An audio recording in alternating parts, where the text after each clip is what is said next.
গাজার ধ্বংসস্তূপের নিচে শুধু ভবন নয়, চাপা পড়ে যাচ্ছে মানবতা, হারিয়ে যাচ্ছে শিশুরা। ইসরায়েলি বাহিনীর সাম্প্রতিক হামলায় খান ইউনুসে এক চিকিৎসক ডক্টর আলা আল নাজ্জারের 10 সন্তানের মধ্যে 9 জনই নিহত হয়েছেন। একই সঙ্গে ক্ষুধার যন্ত্রণায় 4 বছর বয়সী শিশু মোহাম্মদ ইয়াসিনের মৃত্যুর ঘটনা ঘটেছে। বিস্তারিত থাকছে ডেস্ক রিপোর্টে।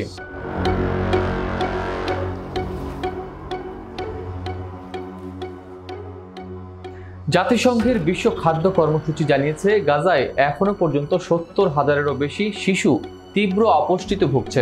পর্যাপ্ত খাবার না থাকায় প্রতিদিন বাড়ছে মৃত্যুর মিছিল।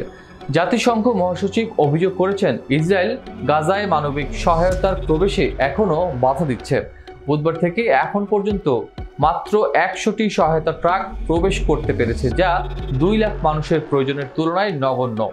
গাজার স্বাস্থ্য মন্ত্রণালয়ের সর্বশেষ তথ্যে জানা গেছে, চলমান যুদ্ধ শুরু হওয়ার পর থেকে অন্তত 53,901 ফিলিস্তিনি নিহত হয়েছেন এবং আহত হয়েছেন 1,22,593 জন। গাজার সরকারি মিডিয়া অফিস বলছে, মৃতের প্রকৃত সংখ্যা 61,700 ছাড়িয়ে গেছে, কারণ হাজারো মানুষ এখনও ধ্বংসস্তূপের নিচে চাপা পড়ে গেছেন। মানবাধিকার সংগঠনগুলো বলছে, গাজায় এখন কার্যত শিশুদের জন্য মৃত্যুর ফাঁদ তৈরি হয়েছে। খাবার, চিকিৎসা, নিরাপত্তা কোনোটিই নেই। শিশুদের নিয়ে কাজ করা আন্তর্জাতিক সংস্থা সেভ দ্য চিলড্রেন জানিয়েছে, এমন নিষ্ঠুর মানবিক অবস্থা সাম্প্রতিক ইতিহাসে নজিরবিহীন। একজন ইসরায়েলি সামরিক মুখপাত্র জানিয়েছেন, ডক্টর আলা আল নাজ্জারের পরিবারের ওপর হামলার ঘটনাটি তারা পর্যালোচনা করছেন। তবে গাজা থেকে স্থানীয় কর্তৃপক্ষ বলছে, শিশু হত্যা যেন ইসরায়েলি বাহিনীর একটি নতুন অভ্যাসে পরিণত হয়েছে।